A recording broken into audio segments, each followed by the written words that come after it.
As Bernie Sanders feels obligated to speak, so do I. We're going to take apart what he's saying and break it down layer by layer. Let's begin. Is through the concept of the big lie, and boy, did we hear that tonight. You say something that is grossly false, say it over and over again, and have right-wing social media blast it out endless times until people actually believe it. It is completely ironic that you say that about right-wing media, considering all of left-wing media is doing that in a clip we can pull up right now.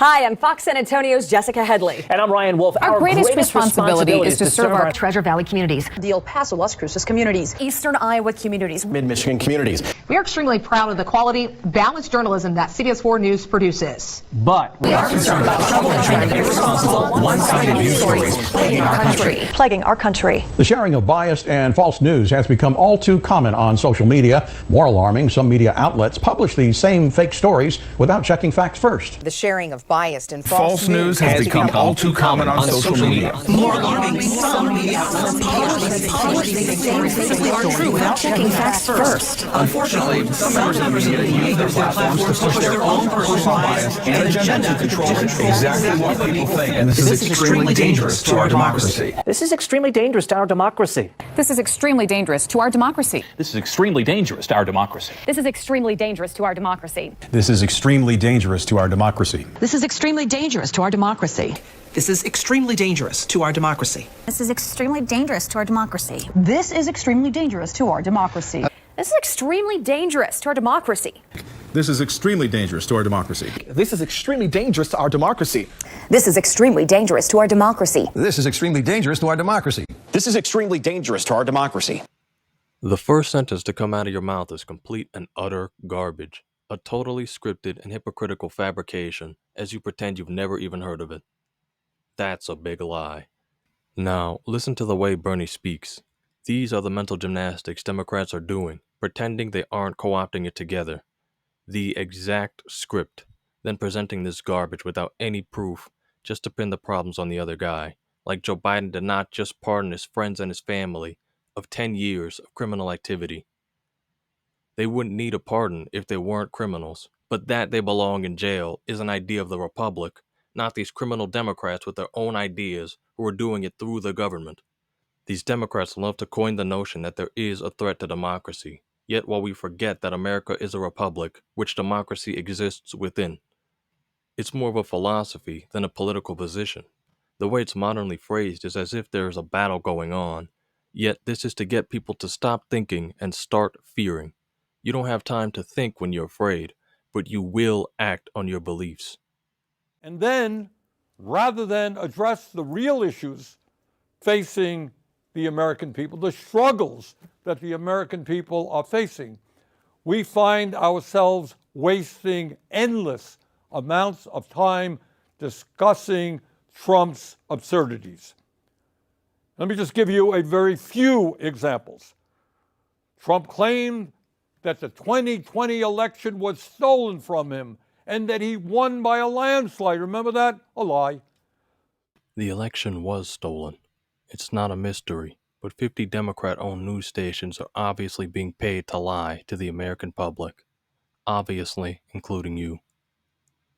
Regardless, the numbers are in, and Elon Musk bought Twitter away from 41 secret intelligence agencies so that we could see this post. Hey everybody, want to talk about a few numbers here. So I want to share the Democratic and the Republican popular vote numbers for 2016, 2020, and 2024. For 2016, approximately 65.8 million votes, popular votes, went to Hillary Clinton. In 2020, approximately 81.3 million popular votes went to Joe Biden. So almost an extra 15 million votes. So think about that. Now in 2024, Kamala Harris looks like she's got about 66.4 million popular votes. Now, let's contrast that with the popular votes that Republicans have gotten over those years. Okay, 2016, Donald Trump got approximately 62.9 million popular votes. In 2020, he exceeded that with 74.2 million votes. And then in 2024, it looks like he's getting about 71.6 6.4 million votes. So it's, stayed in that range. So my question for you is, in that 2020 election, where did all those extra 15 million votes come from? And more importantly, where did they go? Did they just vanish? Things that make you go, It's very simple. You can't find 15 million people because they did not exist. But you will keep lying because whether or not people believe it is entirely on them.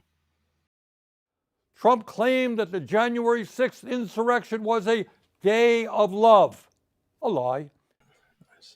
Considering the January 6ers saw those 15 million votes added to the count in 3 seconds, personally, as I did, the fact of the matter is that Republicans were fighting to keep order in a clearly corrupt system that would lie, cheat, and steal, while apparently having the power to preemptively weaponize over 5,000 FBI agents to hopefully inspire Republicans to plunge into chaos and violence and incarcerate them for what they must have known could occur. You are so intent on being democratic that you have let yourself believe that Republicans are, by definition, opposed. But again, that's not how this works. Democracy is on top of the constitutional reality that is the Republic of America. It's a seasoning on chicken, but it doesn't exist without the chicken, like Venezuela. Considering over 5,000 FBI agents worked on the January 6th riot, and this list just came out a month ago, after Trump took office, you have already exposed yourself to be little more now than a short-sighted man or a dirty liar. You should be audited.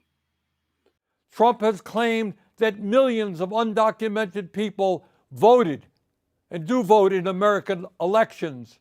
A lie. It is a violation of law as an illegal immigrant to vote in federal elections. However, states are still allowing for illegal immigrants to register to vote. The SAVE Act, in short, would require states to require proof of citizenship when an individual registers to vote. It would also require that states go into their voter rolls and clean their voter rolls of any individual that they have identified as being illegally present in the United States. We've seen states, Texas in particular, Virginia in particular, Georgia, have all come out recently and said, we've actually identified illegal immigrants that have been registered to vote in our states. Texas alone removed over 1 million people from their voter rolls recently who were illegal immigrants who had registered to vote. Democrats have said this is not a problem. There's nothing to see here. It's already illegal to vote if you are an illegal immigrant. We don't put up a speed limit sign on the highway and then say we don't need to hire cops because we put up the speed sign. I have personally seen illegal immigrants inviting other immigrants to vote without ID under the direction of the Biden-Harris administration, while places like California are forced to adhere to the lack of IDs since Newsom has robbed the broken homeless of a chance and reason to get one for 10 years. I would have that video, but I didn't save it before 40 intelligence agencies scrubbed Twitter of all proof and criticism, while another 70 intelligence agencies were scrubbing Facebook to do the same thing. Until Zuckerberg turned around after the Democrats lost, like a new man. The fact that Trump is currently trying to deport 15 million immigrants tells us that your entire argument is a lie, since your imaginary 2020 voter populace are already here. So how did illegal aliens get from the border to New York? The app designed for immigration ease was tested and actually allowed anyone in, regardless of any real documentation or proof, confirming that you're all just lying dog-faced pony soldiers, while you won't even stand up and clap for Laken Riley's mom. Let's talk about what you're doing, though. In January of this year, you rolled out a new phone app called CBP One, an app for a cell phone. I've got a picture of it behind me here. This phone app allows, and I'm going to quote from your own fact sheet, it allows, and I quote, non-citizens without appropriate documents for admission to schedule an appointment to come to the border. They can now go on their phone and schedule a time to come to the border and then be admitted. And you identified 7 separate border points of entry where they could come. 5 of them in Texas, 2 of them in California, 1 in Arizona. It's like a concierge service for illegal immigrants. My question is, you didn't think the border crisis was bad enough that now we're going to have an app that allows illegals to schedule their appointments and come and be admitted to this country? Senator, you're mischaracterizing the use of the application. Let me explain it to you. We are currently enforcing the public health order of Title 42, and I know you're very familiar with it. There is a process for individuals who claim an exception to the Title 42 expulsion authority because of an acute medical condition. Well, let's talk about this app. If I may finish, an urgent humanitarian reason. So instead of them coming in between the ports of entry to claim that urgent medical condition, that extraordinarily acute humanitarian cause, we allow a limited number to arrive at our ports of entry and seek the emergency relief that they need. Schedule. You allow them. Let's be particular about what you do. I should say that the CBP-1 app was not unveiled for the first time on January 5th of this year. Oh, no, but you changed it. You made it available on January 5th to the illegals themselves. You don't have to be a lawyer to use it. You don't have to be a member of a non-governmental organization. Anybody can download the app and use it on their phone. And for the first time, you allow them to schedule appointments. Now, let's talk about what actually happens when they come to the border. It's interesting. You characterized this when you rolled it out as an application for applying for asylum.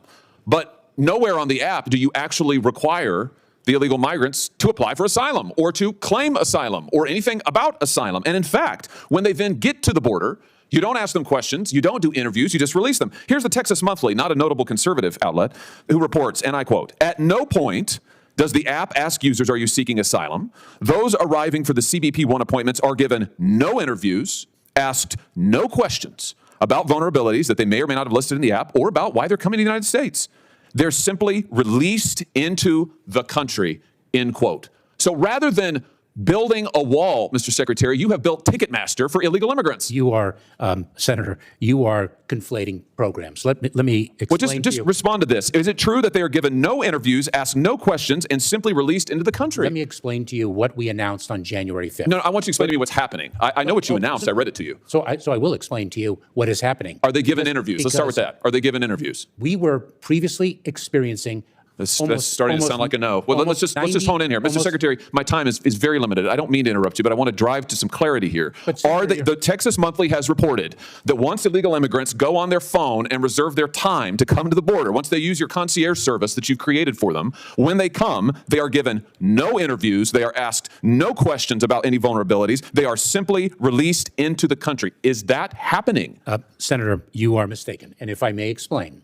Are they given interviews? If I may explain, individuals who seek parole under our January 5th program for Cubans, Haitians, Nicaraguans, and Venezuelans are screened and vetted before they arrive at our border. Wait a minute. No, they go on the phone and they just reserve a time, and then they show up and they're given nothing. Listen to this. Even immigration advocates are amazed about this. Here, also from the Texas Monthly. Here's one immigration advocate whose first name is Orta. She says, that's the crazy part. Nothing in this new program requires you to actually seek asylum. Somehow, we've decided to punish those who arrive at the border without the app, who may be seeking asylum, but we just let in anybody who may or may not have any particular reason to seek asylum, so long as they've made an appointment on your Ticketmaster app.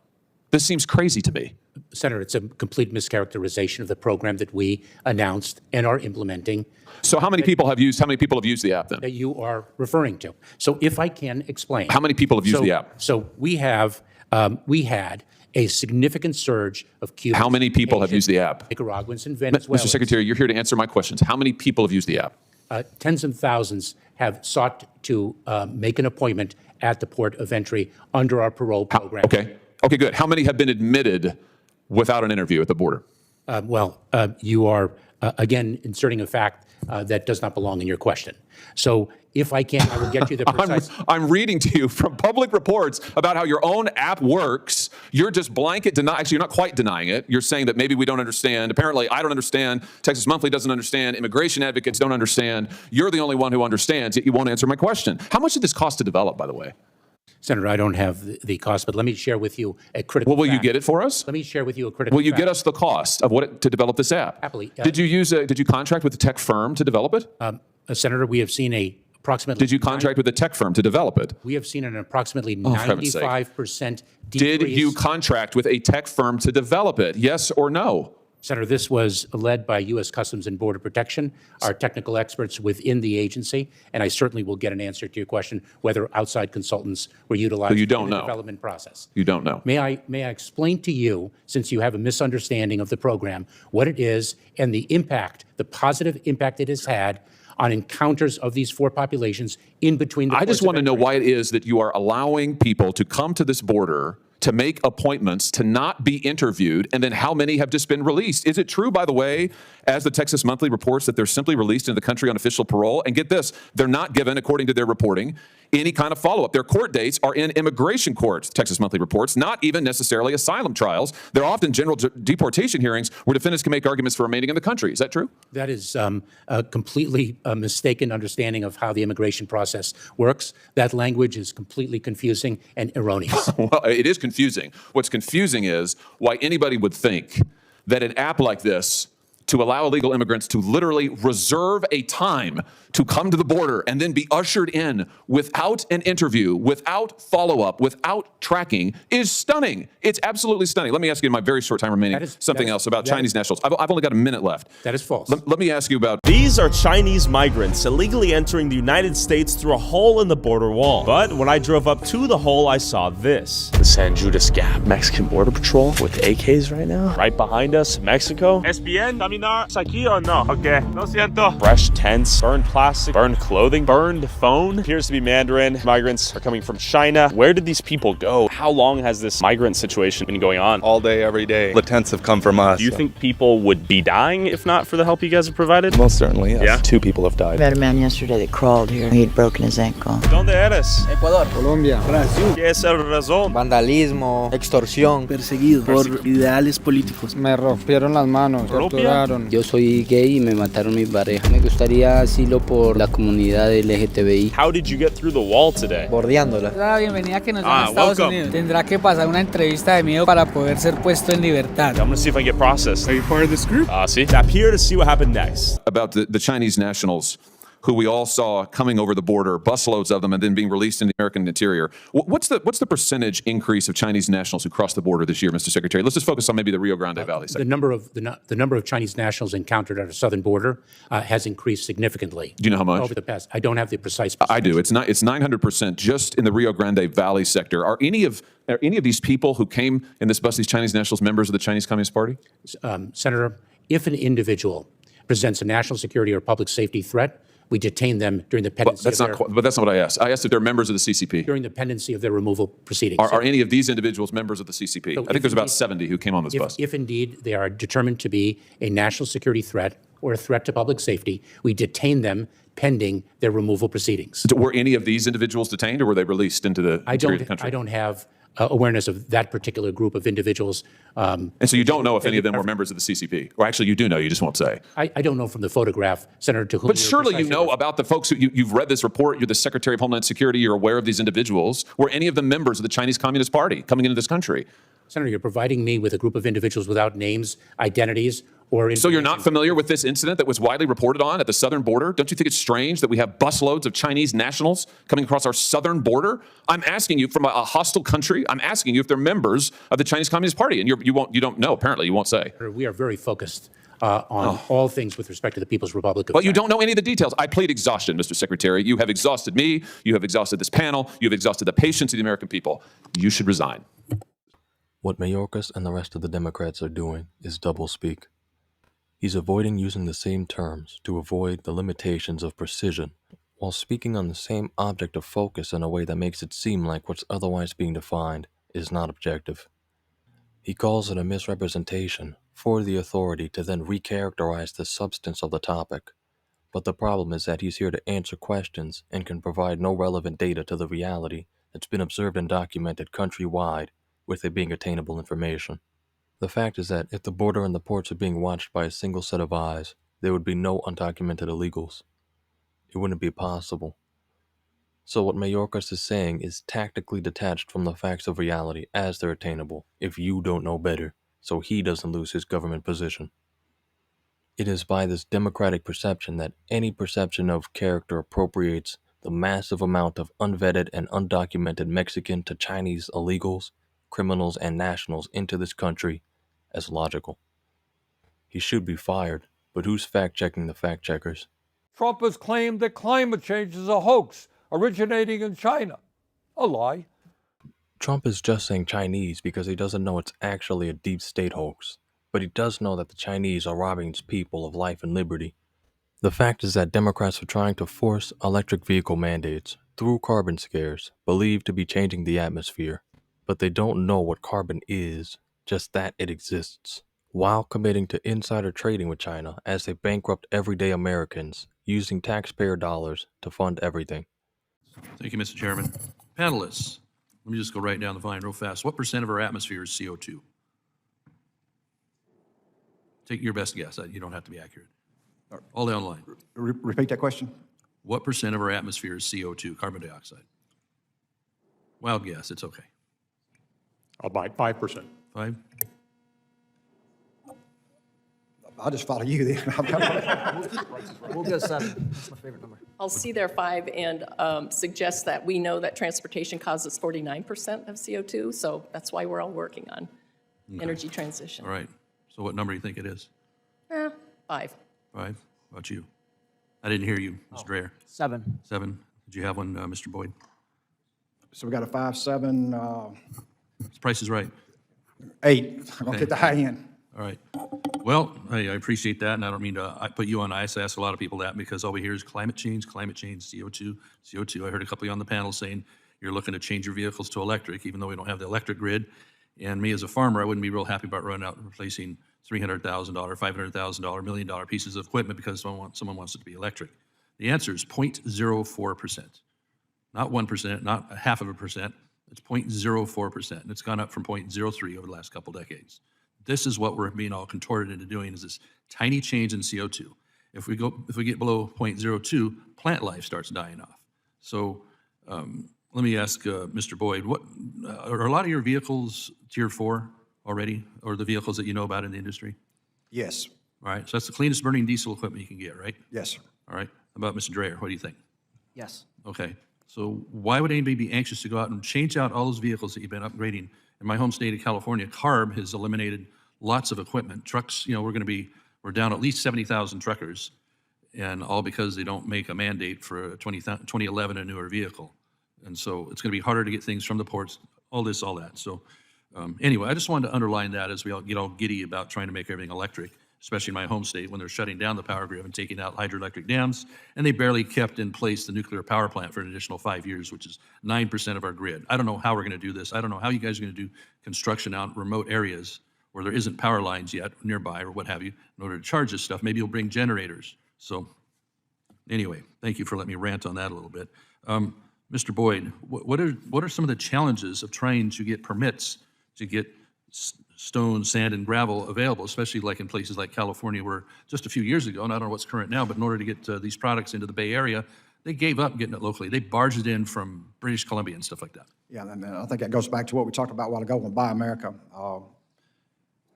Using your district as a great example, if these exclusions are not made on the construction materials end, I don't know how your district's going to get any projects done. Just due to the permitting issues that you currently have, you have no other option but to bring it in outside of America. From somewhere else, a long ways away, a lot longer transportation, right? Oh, no question. Yeah. Mr. Dreher, when we're talking about the Infrastructure Act here, where there was attempts in this committee, attempts in Congress to make it not what it ended up being, at least on the highway section, but get rid of the ability to add highway capacity, downgrading projects, and instead Secretary Buttigieg put in performance measurements to reduce CO2 and greenhouse gas from highway transportation. These are holding up projects. So this was supposed to be in the so-called Infrastructure Act that the President and Democrats pretty much did on their own in the last session of the House. Republicans didn't have a lot of opportunity to help shape. So the intent of Congress ended up being, by the time it got through the House and the Senate, to do a bill that would be a little more broad in transportation projects. So give me your interpretation of what we ended up with. If we can't add lanes and we can't do the things that are actually going to upgrade infrastructure, you're going to have to go fast. Sorry. I don't have any information on that question. No info? Okay. Well, buying again, like in my home state, they'll put out a new gas tax, for example, put that in place. And then by the time it gets passed, the voters have agreed to it. They pull the rug out from under them, ends up going for bike paths, buying land and things like that, and it can't go for lane capacity expansion for infrastructure. They can barely keep the focus on fixing infrastructure we have, or certainly adding to it, like what real people want. So instead we get high-speed rail, which is half of it's underwater in the Central Valley right now. Thank you, Mr. Chairman. I'll yield back. Sure now. Thank you, Mr. Chairman. Secretary Turk, thank you for being here. Nice to see you again. Thanks to both the witnesses for being here. I wanted to talk a little bit about who is really benefiting from this administration's climate agenda and from these draconian electric vehicle mandates. So, Mr. Turk, you've already alluded to this. I know you know the answer to these questions. Currently, one nation accounts for 60% of the world's electric vehicle production. That nation is? China. Yeah. One nation accounts for 76% of the world's lithium-ion battery production. That nation is? China. Yet your administration, this president's administration, the mandates that you put in place require that 2/3 of our new vehicle sales in just the next 8 years, 2/3 of them, be electric vehicles. Your policies are driving us and our supply chains into the hands of our greatest geostrategic enemy, enriching them, enriching their government, while forcing Americans to pay for electric vehicles that on average cost $7,000 more on average than a traditional vehicle, are more expensive to repair and insure, require more frequent replacements of everything from tires to component parts. So, Mr. Turk, why is it good for the American worker that we force our supply chains to a country that's our greatest rival and adversary? And why is it good for the American consumer? So this is exactly why we're using all the tools that Congress gave us to diversify our supply chains, from the mining piece and especially the processing piece, which is where China really has a stranglehold. So we're making significant progress on lithium, on graphite, you name it, the tools that you all have given us to diversify those supply chains and make sure that we're getting the benefits of that. Our U.S. workers are getting the benefits of that. Citizens in St. Louis, I mentioned in my opening statement, some exciting investments that are going on in St. Louis. We want U.S. Workers to benefit from this supply chain and this revolution. And China is absolutely competing. China is going whole hog on EVs and the full supply chain of it. And they're going to compete and outcompete unless we're playing and pushing back and competing with them, which is what we're doing. Here's what I don't understand then. Why is it, if that is the case, why is it that you are interpreting the administration's climate law, the so-called Inflation Reduction Act, which I think, frankly, is bad enough on its own, but you're reinterpreting it now to allow the tax credits to flow to Chinese entities? So now U.S. tax dollars are literally subsidizing Chinese battery makers.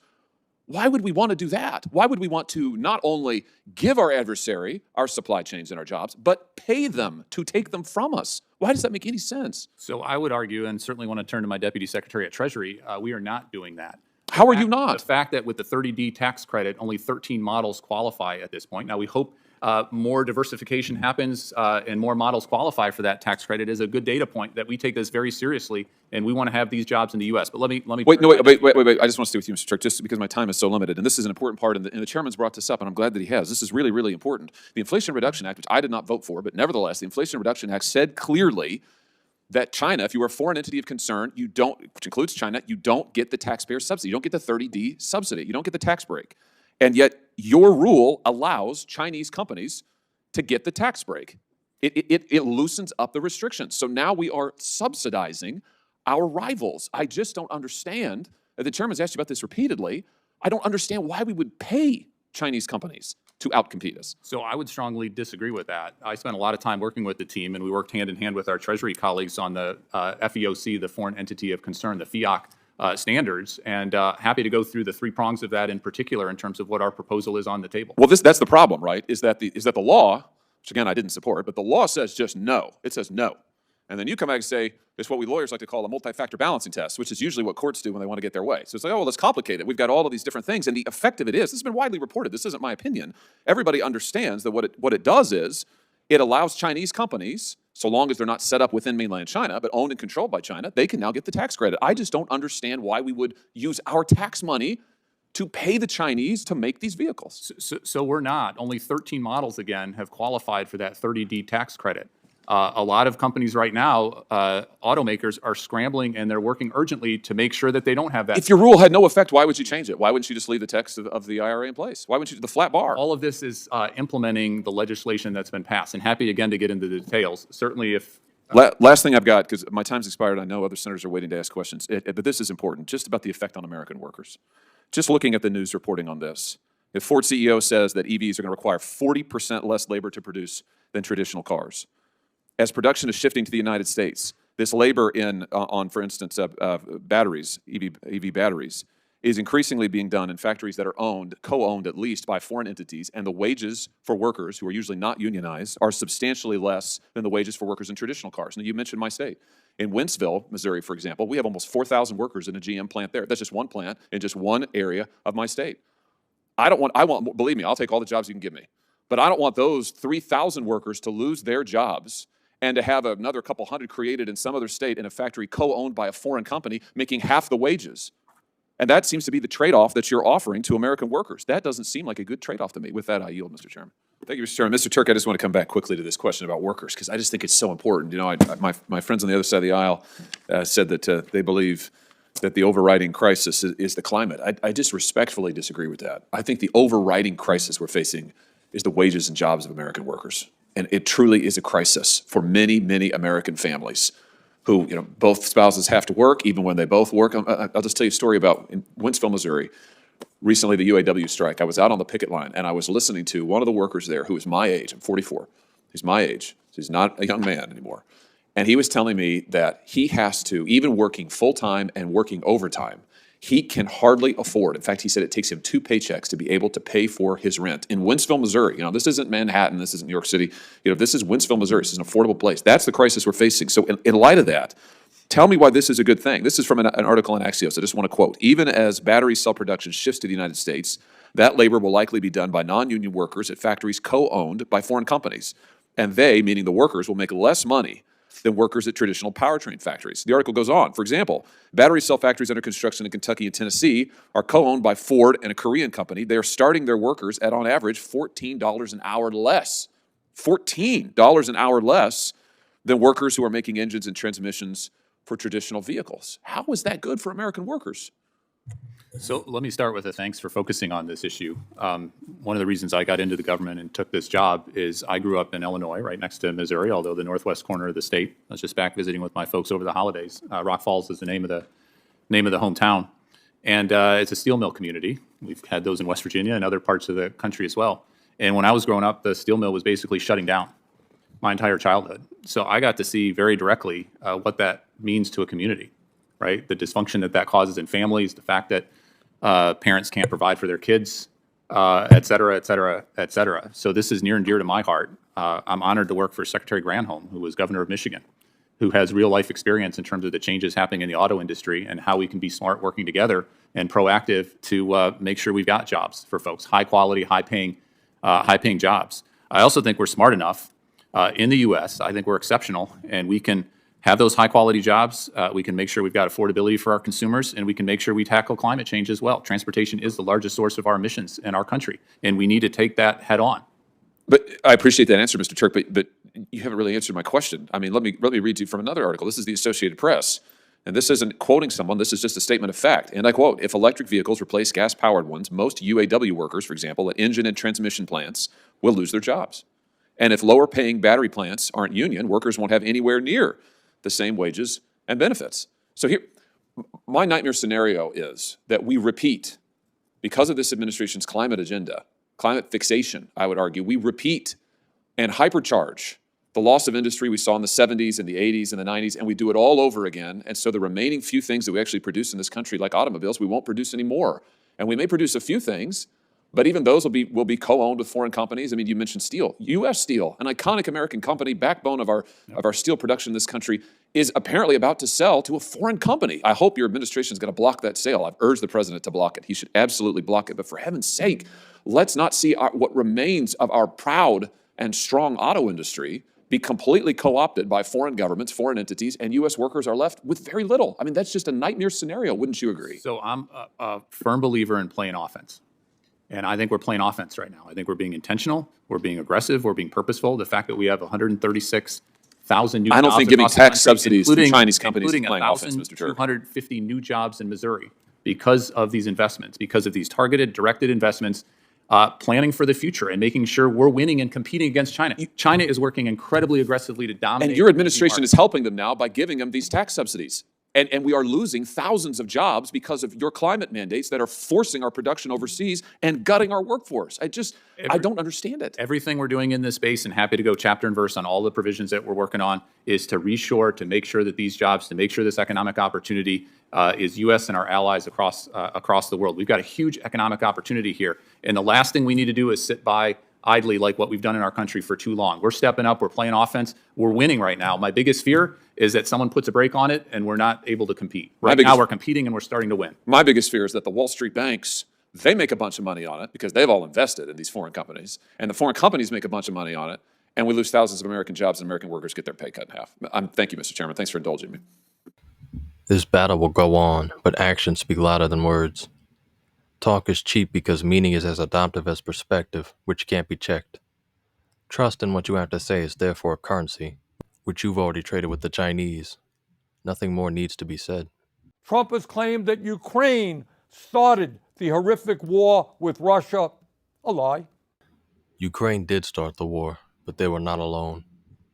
Like the wrongly pardoned Biden crime family, it has been in the works by the Democratic U.S. government several years before Putin went into Ukraine. Michael Benz, Deputy Assistant Secretary for International Communications and Information Policy, Bureau of Economic and Business Affairs, will give us a detailed account that allows us a full view of the entire chessboard of operations behind these Democrat lies, propaganda, and self-exposure.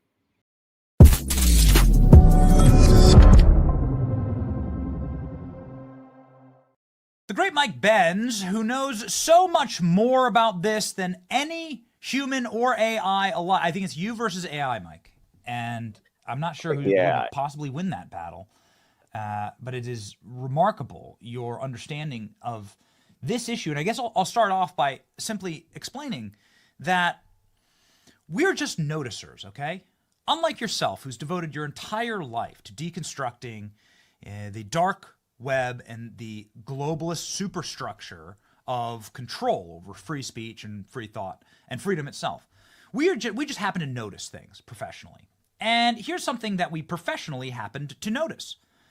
That a guy named Ryan Ruth, who was ready with an AK-47 to shoot President Trump and kill him, after the first assassination attempt, of course, failed, was a ardent, truly bloodthirsty, frothing at the mouth Ukrainian agent.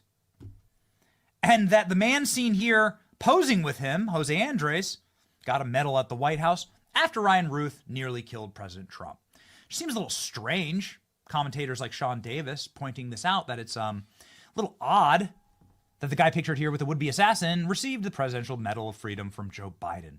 Don't know if they're connected, but it sure as hell seems like Ukraine hates Donald Trump. Maybe proven true in front of the entire world a few days ago. Mike, the floor is yours.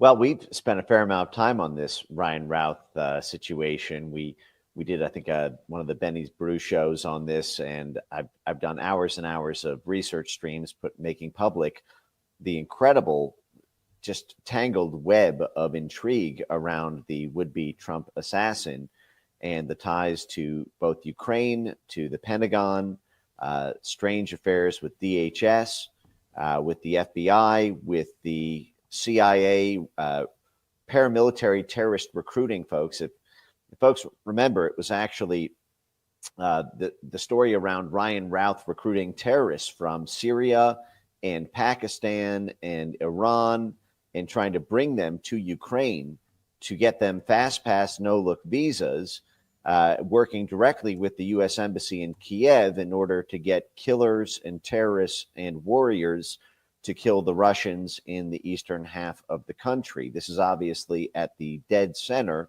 of what's happening this week in terms of Trump's negotiation with Zelensky about striking a peace deal with Russia. Of course, Ryan Routh also was wanted, but DHS, he was intercepted by Customs and Border Patrol, who recommended to DHS that Ryan Routh be investigated in June 2023. DHS declined to investigate Ryan Routh.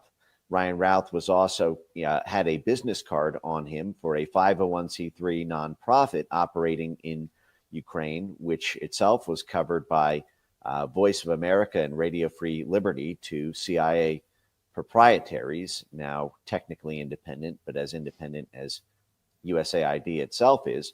But this story around Ukraine is really the central pivot point of all world geopolitics right now. If Ukraine can be folded into NATO, and Ukraine can become an EU country, and Ukraine's natural resources, its gas supplies, its rare earth minerals, which tally at something between 12 and 14 trillion dollars worth, can can be turned over effectively to the NATO alliance, that would completely reorient world politics. It would create the inroads to seizing all of Eurasia from Russia, which has been the grand plan of the British Empire since the 1800s and the grand plan of the US empire, arguably since the Cold War, but certainly since the 1990s. And the problem is we lost. We lost to Russia in the military conflict. Russia has successfully seized large portions of eastern Ukraine and has consolidated its military occupation. Well, actually, it was a free referendum, but NATO calls it a military occupation of Crimea. But we've got a bag of dirty tricks to try to take that back from Russia. And the question is do you go all in militarily, as the blob has wanted to do, or do you do the Trump strategy of striking a peace deal, stopping the bleeding? What I find fascinating about this, among other things, is the blob's actual tacit support for aspects of the Trump peace plan. There has been a dissident wing of the transatlantic foreign policy establishment who has been wanting a peace deal struck arguably for about a year and a half now, and they've been growing in numbers because as Ukraine has lost more and more territory, it's made it harder to launch an eventual reconquest of eastern Ukraine and Crimea. And so I actually think Trump is not at complete odds with portions of his own State Department and DOD and IC in the quest to strike a peace deal. The question is on what terms.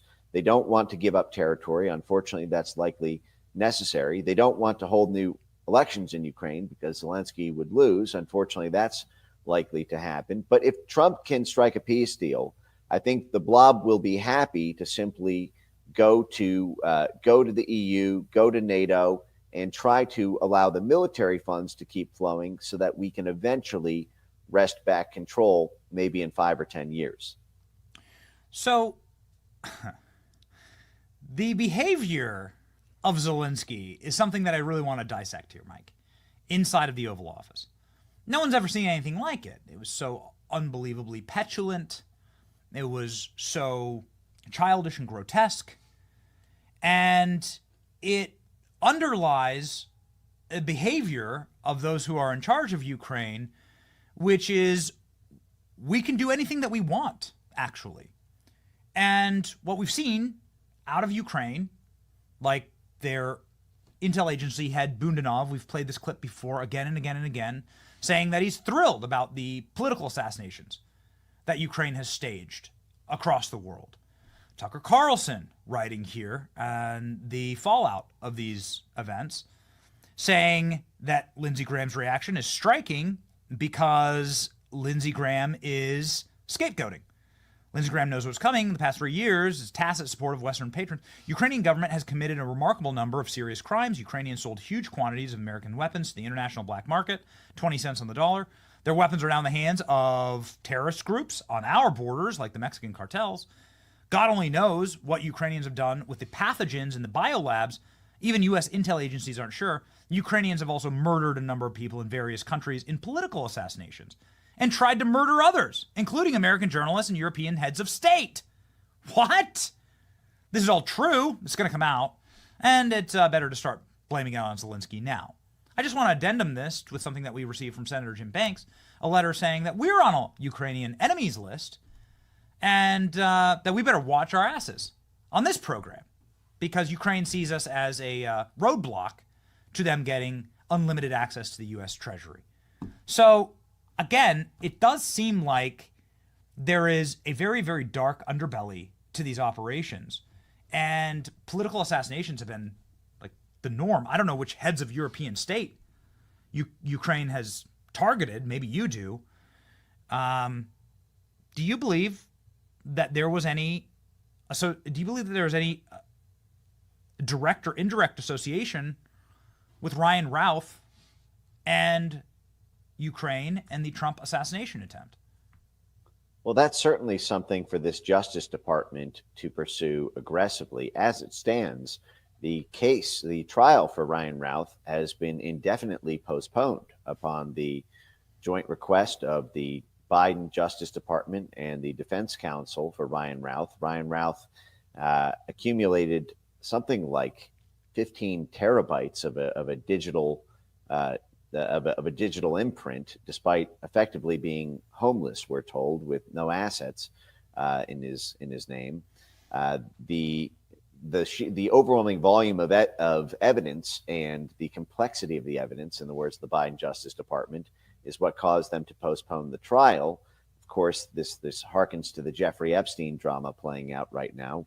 The Pam Bondi Justice Department is inheriting that case and should be able to get to the bottom of that. I'm very curious about the nonprofit web that Ryan Routh was involved in. But the fact is Ukraine is something of in the business of assassinations. If folks remember, about a year ago, Ukraine assassinated its own lead negotiator in the back channel negotiation peace talks with Russia. This was a guy who was hailed as a hero in Ukraine, who had served as a spy for Ukraine in the past, was a prominent banker, and he basically suggested that these negotiations should pivot towards peace.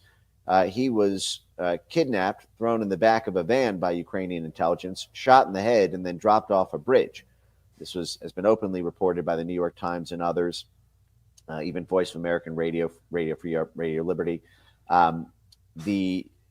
Ukraine, according to the German police and according to the New York Times, was also responsible for blowing up the Nord Stream pipeline. This is now completely uncontroverted. But folks have to remember, Ukrainian intelligence is not Ukrainian intelligence. It's NATO. The New York Times reported that in 2014, just a day after the overthrow of the Yanukovych government by Victoria Nuland and Chris Murphy and the whole web of Obama foreign policy blob figures, and I think there's some great clips actually from Chris Murphy we can play right after this that testify, openly brag about pulling off this coup. But the New York Times published something like 7,000-word article about how the very day after that coup, the CIA took full control over Ukrainian intelligence. Basically, the Yatsenyuk government just called the CIA station chief, walked over to the office and said, "Hey,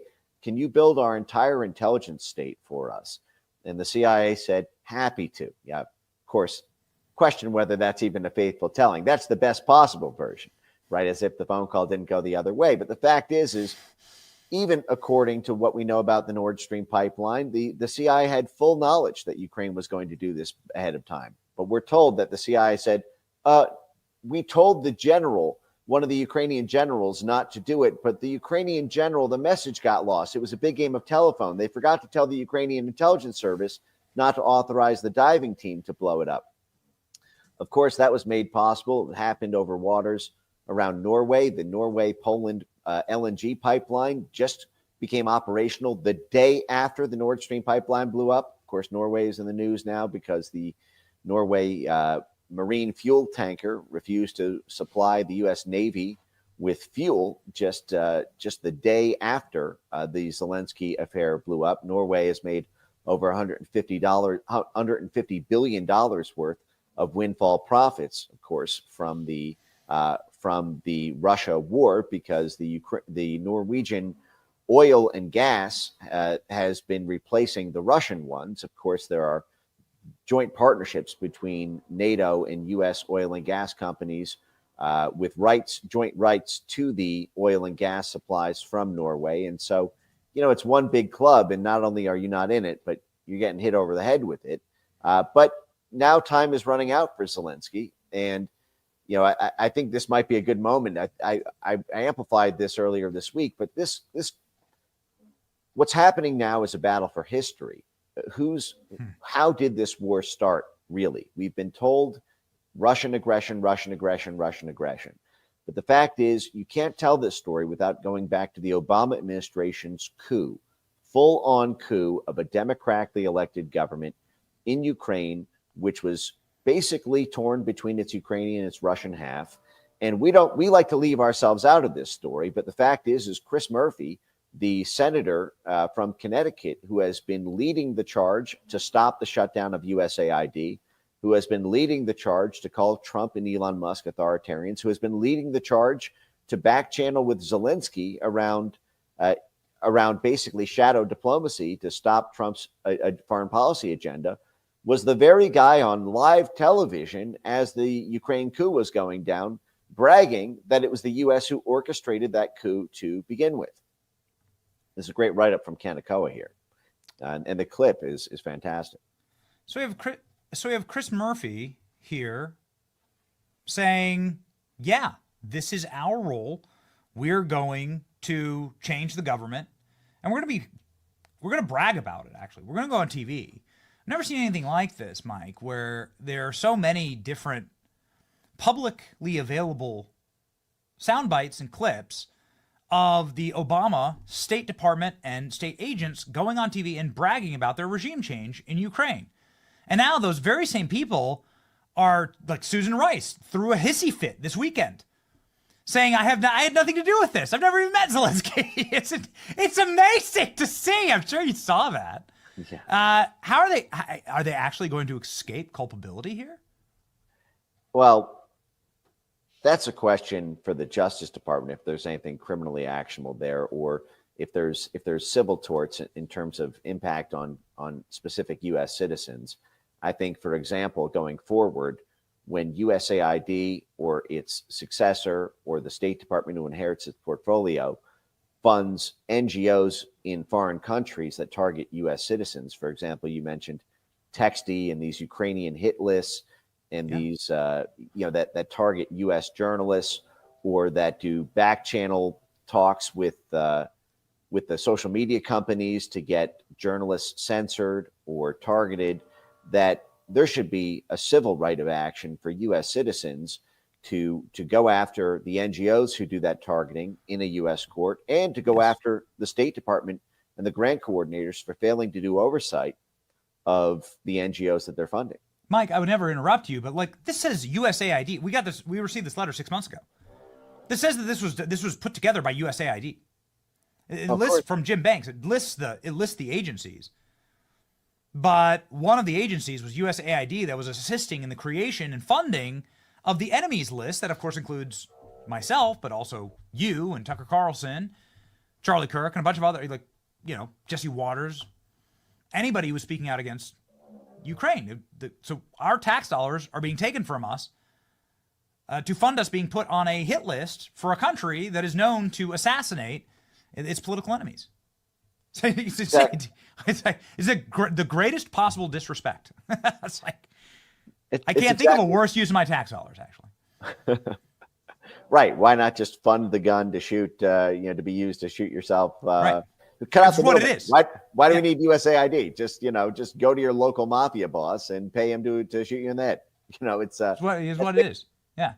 The digital equivalent of this. But Nate, the larger story here is something that goes back many decades. Arguably, it goes back to before World War I. But certainly the most salient example, I think, in our parents' lifetimes was the case in the Vietnam War, when there was a split in the Democrat Party between its internationalist side and its sort of populist side. And the populist side was anti-war, did not want congressional allocations, their own taxpayer funding, going to fund the Vietnam War. And the CIA, the FBI, the counterintelligence folks, the NSA, the DOD, all basically descended on left-wing populist media and left-wing populist cultural figures to try to neutralize them, to keep the war money flowing into Vietnam.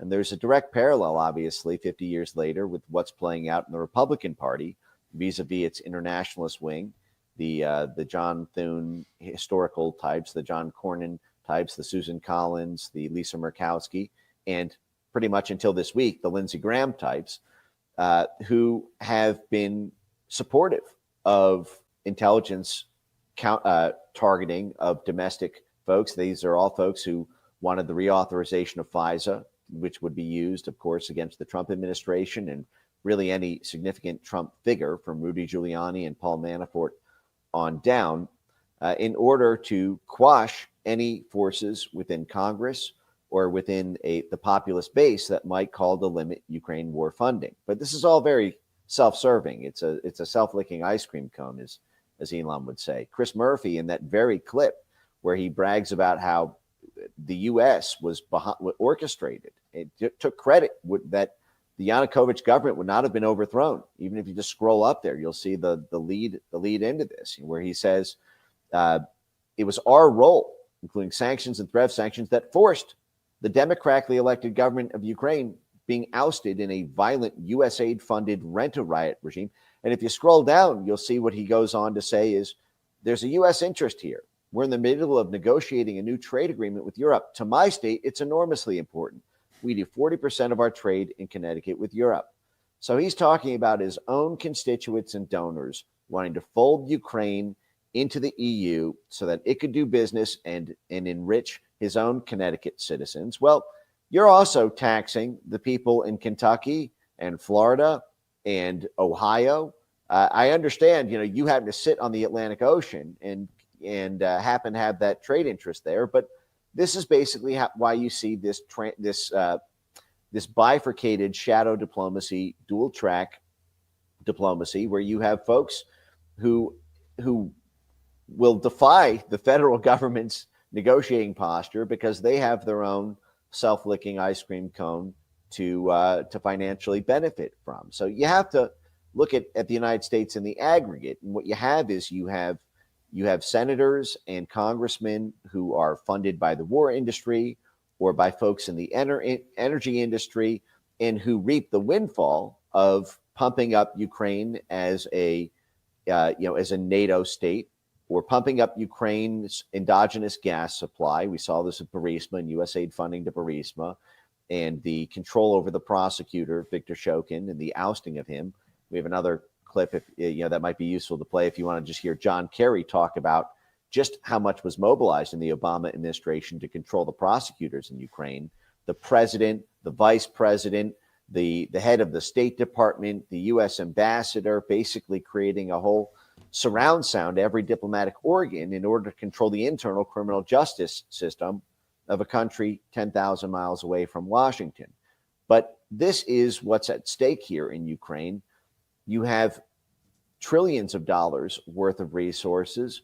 It requires hundreds of billions, maybe low trillions, to actually win the war there. It was a war that we provoked by coupping a democratically elected government out of office. If you remember, the whole Crimea referendum only happened because those Crimean populations did not respect the new coup government. Why did the Donbass break away and declare itself its own sovereign state before Russia rushed in to defend it from 15,000 people there who had been murdered by NATO forces between 2014 and 2022? It was because they didn't respect the new coup government. I put up a tweet about this a year ago where I said, this whole thing could come to an end if Tony Blinken just stood in front of the State Department podium and said, hey, we're really sorry about that 2014 coup. That was a big fat mistake. Let's reset the risk board back to a place where there's democratic control over the government. People in the eastern part of the state get to actually vote for who they want as president. Sorry about that. We're not going to coup the next government. If they just apologize for the 2014 coup and set the board back, this would not have happened. But of course, to even acknowledge that totally undermines the entire international community war footing, a justification for one penny going to Ukraine in the first place. So they're very much dug in unless leverage is applied. And we're now seeing that leverage applied by the Trump White House, who has now, I believe, reduced the total aid spend to the shape of a donut. So, touched on a lot there, but I want to zero in on a portion of the Tucker tweet. Again, this tweet's done 13 million views, went as viral as any piece of media on all of this. Tucker source is impeccable. Tucker Carlson saying that the biolabs in Ukraine, the pathogens have all gone missing. Boy, that sucks. Considering the fact that we were supplying the pathogens and we were using Ukraine right at the foothills of Russia to test and to populate and to either replicate or to make even more dangerous some of the worst pathogens on Earth. Hunter Biden directly involved in the funding of these laboratories. You can see in his laptop a voluminous number of emails about Ukrainian biolabs. And now we're looking here at this clip of John Kerry saying, yeah, you know what? We've been meddling in this for so long. It wasn't just the Bidens, it was all of us. Like, effectively admitting, like, stop picking on Hunter Biden. We all got filthy rich funding biolabs in Ukraine. Here's John Kerry admitting it. Because as Secretary of State, I was deeply involved in this. All of us in the administration were trying to get rid of that prosecutor. From Obama to the Secretary of State to the Vice President, all of us were working on that. The ambassador, and we knew if Ukraine was going to survive and win the revolution in the end, the Maidan, they had to get rid of that prosecutor, and they did. No, and they did. So, okay, can you connect all these things together? Why are there so many Ukrainian biolab emails in Hunter Biden's laptop? Why is John Kerry sitting there saying all of us needed to get these biolabs funded, needed to get prosecutors out of the way, needed to liquidate banks that were standing against us? What's the game here? Connect that back to Tucker saying the biolabs now, nobody knows what the passages are. Well, the game is political vassalage. You notice that he says at the end that it was necessary to remove the prosecutor in order to successfully complete the coup. This was the 2014 Maidan revolution that we just read off Chris Murphy taking what was effectively personal credit for, that the coup would not have been completed without U.S. funds and U.S. pressure and U.S. sanctions making that happen. And then you have, that's at the street muscle side and the bankrupting of the regime so that it could not fund a military or police to stand up to the violent insurrectionists. You know, basically everything we accused the January 6th folks of doing was actually done by Ukraine, was actually done by Victoria Nuland and Jeff Pyatt, the U.S. ambassador there. Of course, Victoria Nuland was literally handing out cookies and water bottles to the rioters as they, were throwing Molotov cocktails into police cars and, effectively setting the surroundings to the Parliament building on fire.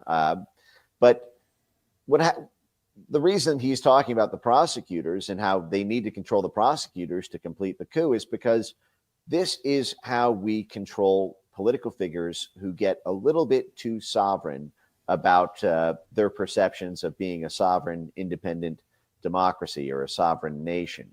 If you can't get rid of somebody, if it's going to be too public, if you assassinate them, if they are dug in after sanctions and diplomatic pressure, the best way to get rid of someone is judicial assassination. You throw them in jail and no one hears from them again. And 90% of media in Ukraine has been funded by USAID. 90% of Ukrainian media outlets are funded by USAID.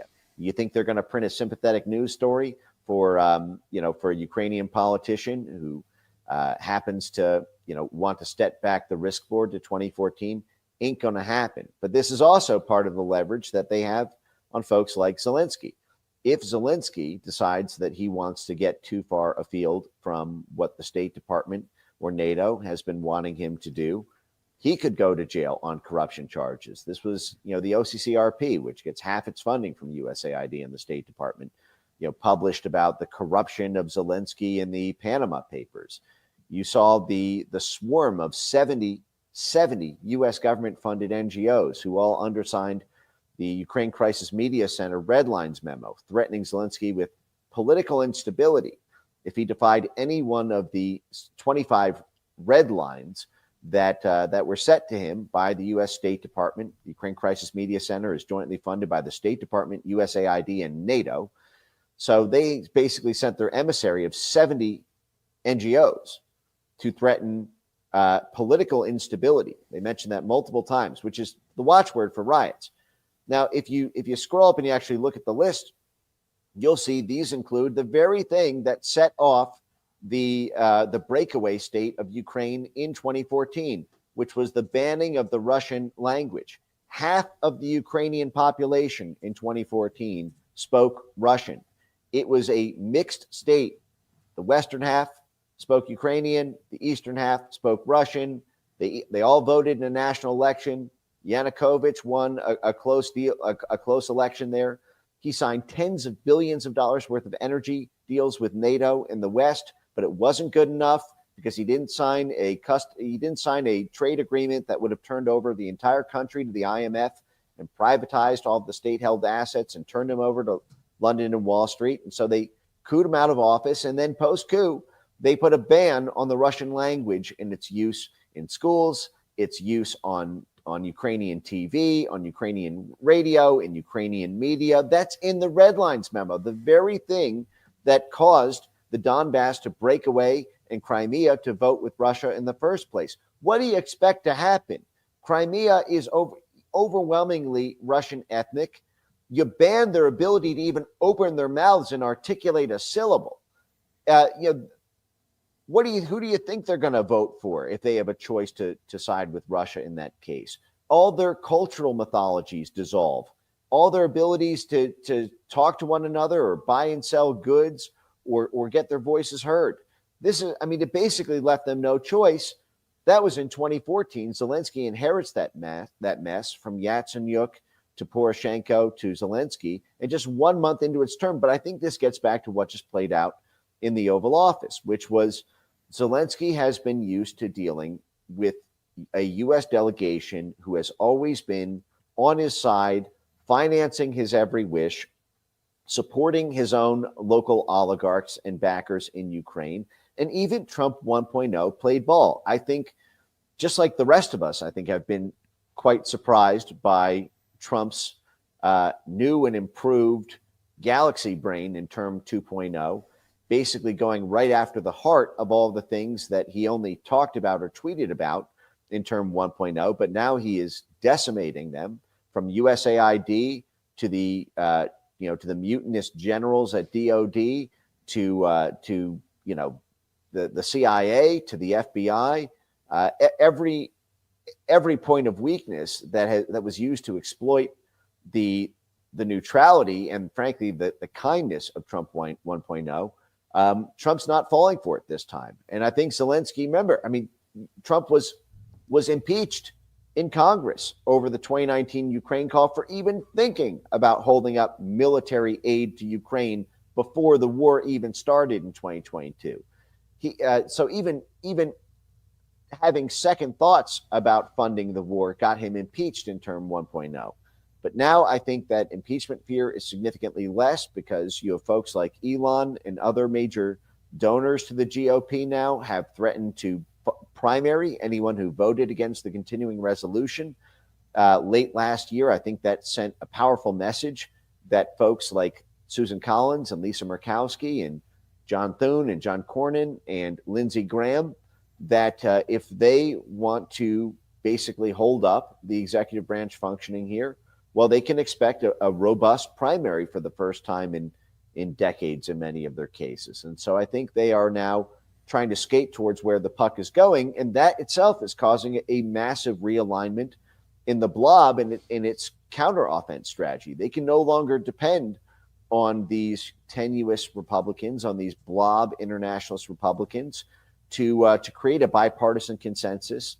And so they're being forced to the negotiating table, and they're being forced to go directly to NATO and the EU and the UN to try to get offset funds. We've seen this with USAID grantees going to the EU and trying to ask for more money from the Soros network and the Omidyar network and the Newmark network.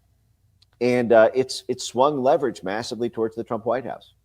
So a couple of very quick follow-up questions about what happens next. In that answer, I just want to pin it down. What are the biolabs in Ukraine? Why were they all over Hunter Biden's emails? Why were there so many Obama-level State Department people involved in that? What has happened to these pathogens? What do you think that will be discovered in Ukraine? Maybe we don't know. Tucker says our intel agencies don't know right now. But what do you suspect? It's a great question. There's a charitable interpretation. There's a really, really, really dark possibility, and then there are layers of gray in between, and we don't yet know where it all lands. The fact is if you're going to get involved with a company like Metabiota or or biolabs in a foreign country that create freakazoid pandemic viruses, you're going to need the sign-off of the national security state and the U.S. intelligence community. You're going to need that to be vetted by CIA, by NSA, by FBI counterintelligence, by the White House National Security Council interagency process. So, I mean, this is how you see Avril Haines at Event 201. This is how you see the U.S. military effectively in charge of the vaccine programs. When DARPA funds the creation of these viruses, this is what happened. Many believe with COVID-19, there was a major DARPA program in 2018 that funded the creation of these cleavage sites, these furin cleavage sites with the SARS-CoV-2 virus that then was incubated in the Rocky Mountain lab that Tony Fauci was running in 2018, made its way to the UNC EcoHealth folks. USAID obviously funded $15 million to the Wuhan lab. That same Rocky Mountain laboratory in Montana that the DARPA grant went to create what many believe is effectively the recipe for COVID-19. That played a very significant role in the biological warfare program in the 1950s against Cuba. You can read Chris Newby's book Bitten about the creation of tick-borne viruses by the U.S. military to be used in the North Korean War in 1950 and to be used against the agricultural crop workers in Cuba to create basically a sublethal virus that would not result in tens of millions dead, but would rather incapacitate the agricultural workers so that they would not be able to mine their own crops, they'd not be able to refine sugar or to support themselves on the island of Cuba, and in tandem with sanctions would effectively force Cuba to be reinstated into the U.S. empire because they'd effectively starved to death because of these tick-borne viruses that would effectively incapacitate their ability to support themselves. So they need to import from the U.S. And with the U.S. refusing imports, this would effectively complete the strategy there. And that book meticulously documents the use of the Rocky Mountain labs for collecting ticks and fleas and other insects, creating gain-of-function research.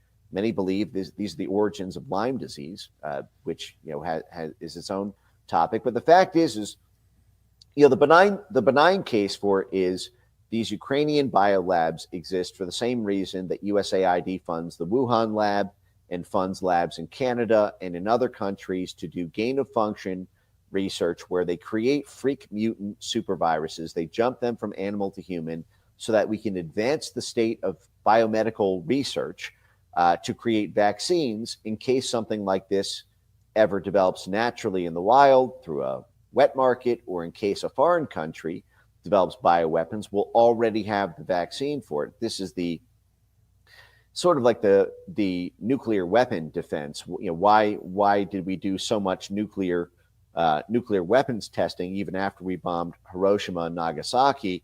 That we needed bigger and bigger, hydrogen bombs and atom bombs and neutron bombs because Russia was developing nuclear bombs, and so we needed even bigger nuclear bombs than they needed. Of course, that set off the nuclear arms race and effectively defined several decades of U.S. history.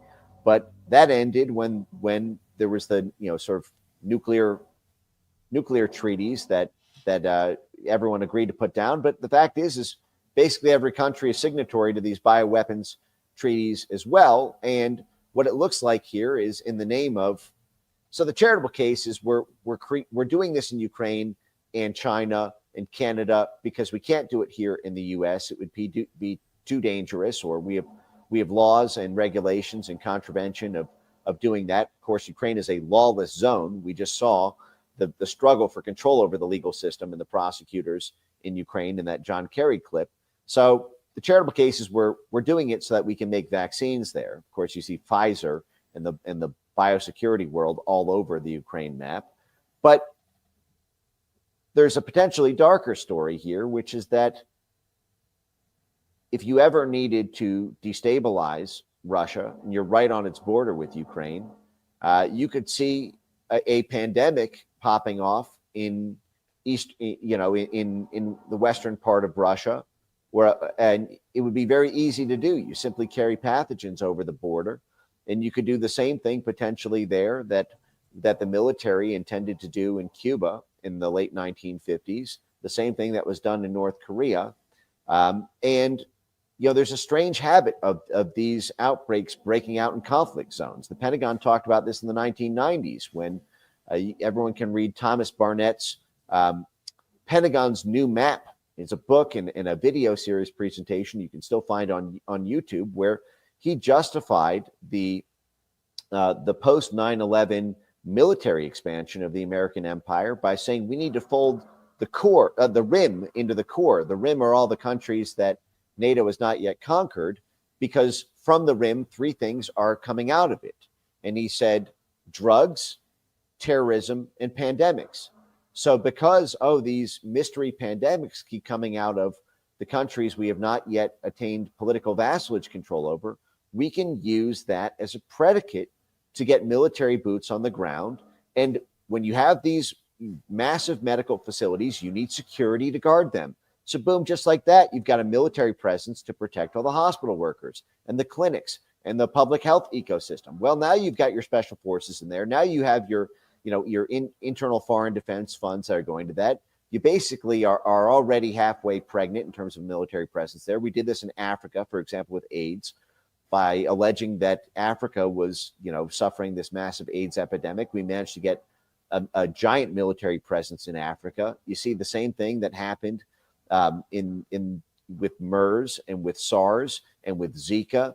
Basically, the military and medicine follow very closely. Donald Rumsfeld, I should note, who was the head of the Pentagon for Bush, what was he doing right before that? He got plucked out of Gilead Sciences, the major pharmaceutical company who had come to play one of the leading roles in COVID with Gilead funding, the production of COVID vaccines. Well, what was Donald Rumsfeld doing as the chairman and CEO of Gilead Sciences, and then going immediately to become the Secretary of War for the Bush administration during 9/11? If you folks remember, it was the anthrax scare that actually got Congress to authorize the military invasion of Afghanistan right after 9/11. Where did that anthrax come from? Well, it came from the high-level military facility at Fort Meade in Maryland. It was actually a U.S. biolab that those very anthrax vials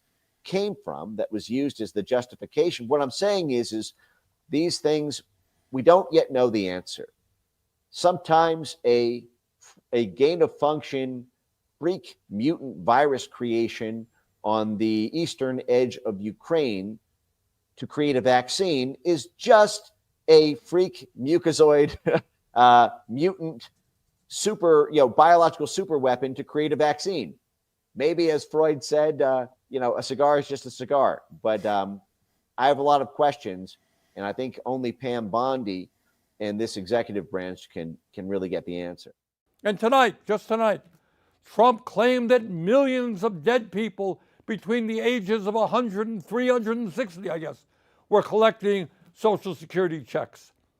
And that is an outrageous lie intended to lay the groundwork for cuts to Social Security and dismantling the most successful and popular government program in history.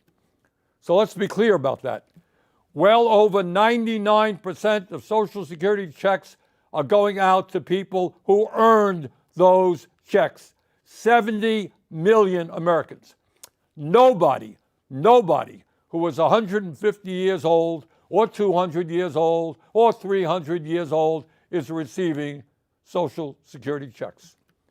And on the lies go. She hit the ground running, fighting tooth and nail for her constituents. From Medicare for All to housing rights, she's a force to be reckoned with. And let me tell you, she's not backing down anytime soon. But here's the kicker. AOC isn't just making waves in her district, she's got the whole country talking. Even former President Trump couldn't help but take a jab at her and her squad of progressive lawmakers. Now, being in the spotlight isn't all sunshine and rainbows. AOC's faced her fair share of attacks from edited anime clips to outright verbal abuse. Yet, she stands tall, calling out the hate and standing up for what she believes in. Alexandria Ocasio-Cortez's financial transparency underscores her honesty. Her net worth, according to Yahoo Finance, is a modest $200,000, dispelling false rumors claiming an unsubstantiated sum of $29 million. AOC, one of the youngest and most popular political figures in the US, entered politics not for personal enrichment, but to advocate for her constituents and all Americans. Her annual salary is $174,000, and her disclosed assets in 2021 ranged from $3,000 to $45,000. She still carries $15,000 in student loan debt, down from $50,000 in 2018. Despite ideological differences, few doubt her sincerity or commitment to effecting change. At 34, while ineligible for the presidency, she remains a compelling force in Washington, embodying honesty, determination, and a steadfast commitment to her political convictions. You had a recent dispute, if that's the right word, with Tom Homan, the president's Homeland Security czar, so-called. You held an online forum, a Know Your Rights forum, that he didn't like. What were you doing? What was your goal as you saw it?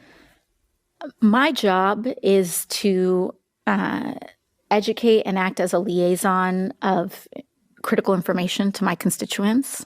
And I was informing all of my constituents of their constitutional protections, and in particular, their constitutional protections against illegal search and seizure in the United States.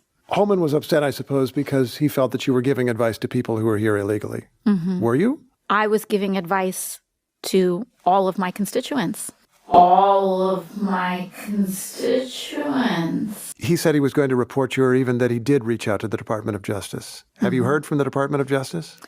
I have not, and I intend on reaching out to the Department of Justice to inquire. Really? What would your question be for the Department of Justice? Well, there is a member of the Trump administration who is threatening and seeks to open an inquiry. And are you going to do it? What would you learn? What do you hope to learn from that exchange? I think it's important to know where this administration stands and if they intend on using political intimidation to silence their critics. Now, the purpose of all of this lying is not just to push his hateful right-wing ideology. It is not just to try to divide us up. It is more than that. It is a masterful effort, and you saw that tonight, to deflect attention away from the most important issues facing the people of our country, issues that Trump and his billionaire friends do not want to address because it is not in their financial interests to do so. Hi, Mr. Mayor. What did you ask incoming border czar Homan about his plans or his scope for deportation? What questions did you ask him about how far he wants to go with deportations, and what did he tell you?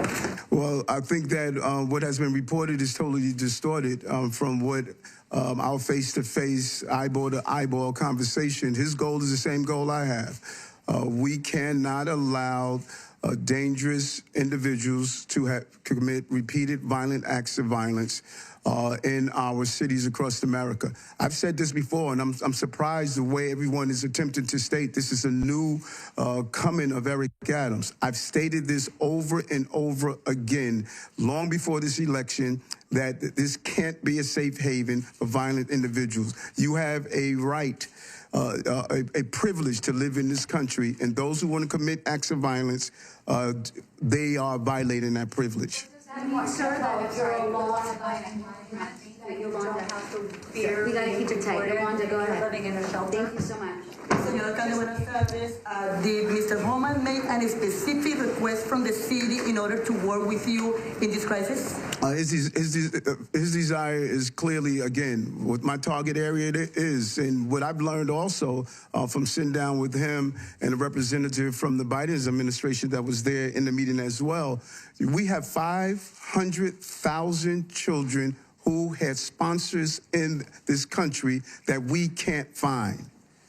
We can't find them. We don't know if they're doing child labor. We don't know if they're doing sex crimes. We don't know if they're being exploited. 500,000 children. There's a level of hypocrisy that everyone that states they want to protect everyone but innocent individuals who are victims of crimes and children. I want to support and protect children and innocent people that are victims of crime. And those who don't understand that, it's not up to me to try to convince them. I know what my job is, my goal is, and I was clear of that while running and when I became mayor. Safety means everything to me. 500,000 children, we don't know where they are right now in this country. Trump gave his State of the Union speech tonight. But if you listen closely, that speech had very little to say about the State of the Union, about what is really going on in our country, especially for working families. Trump is actually trying to get in touch with the people themselves, who also occupy the Union. Trump brought out Laken Riley's mom to rejoice being alive between the people of the country on an individual level after illegal immigrants stormed Kamala's open border for 4 years.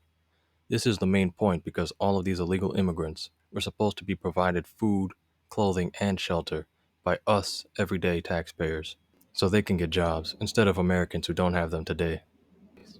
Even with over 50 presidential rallies without a teleprompter, Trump will always take flack from somebody's emotional perspective, yet Democrats won't stand and clap for Laken Riley's mom because their personal opinion is not yours. Trump spoke for over 90 minutes, although I must confess it seemed a lot longer than that, and he almost completely ignored the issues that are keeping working people up at night as they worry about how their families are going to survive in these very tough times.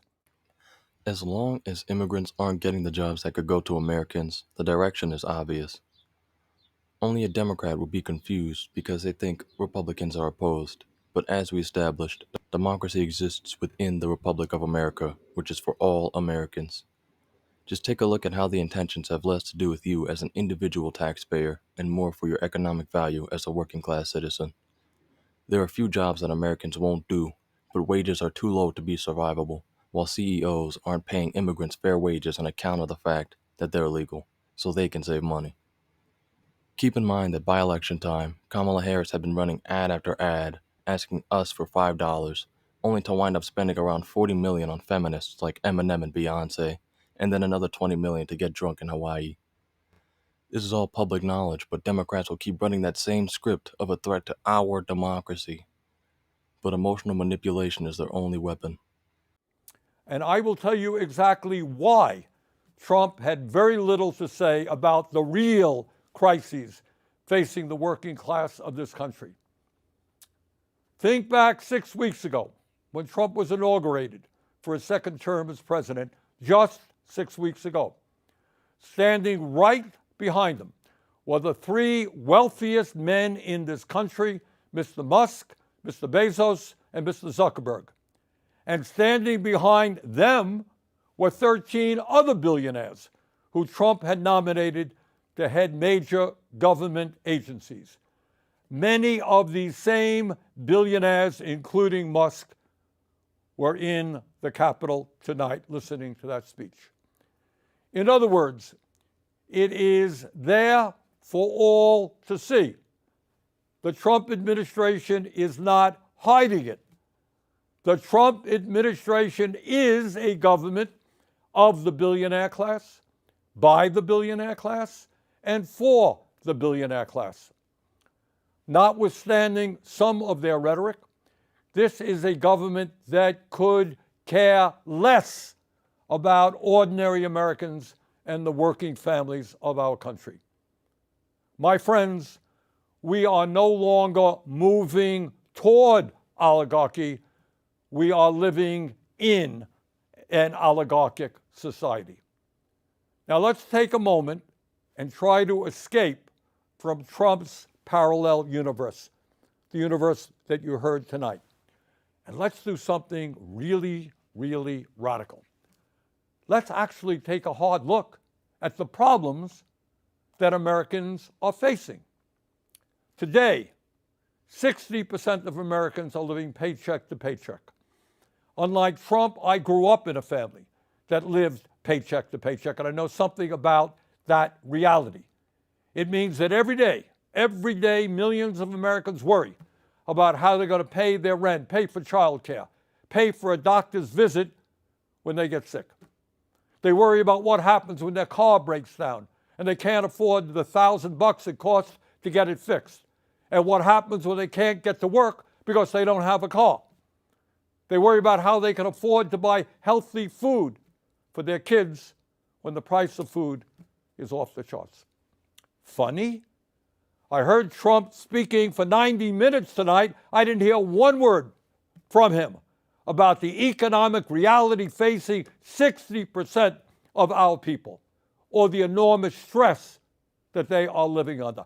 90-minute speech, not one word about the economic reality facing American workers. But that's not all.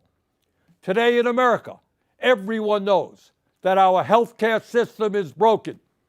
It is dysfunctional, and it is outrageously expensive. We remain the only wealthy nation on earth not to guarantee health care for all. Mr. President, you really want to make America great again? Then make sure that every American, regardless of income, can go to a doctor or a hospital and not worry about how they're going to pay the bills. The U.S. government can't go bankrupt because we can print our own money. It obviously begs the question, why exactly are we borrowing in a currency that we print ourselves?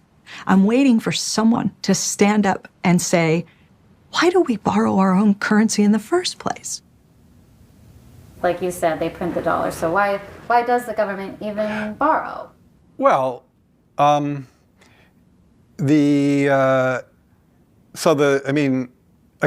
some of this stuff gets, some of the language that some of the language and concepts are just confusing. I mean, the government definitely prints money, and it definitely lends that money, which is why the government definitely prints money, and then it lends that money by selling bonds. Is that what they do? They sell bonds. Yeah, they sell bonds, right? Because they sell bonds and people buy the bonds and lend them the money. Yeah. So a lot of times, at least to my ear with MMT, the language and the concepts can be kind of unnecessarily confusing, but there is no question that the government prints money and then it uses that money to I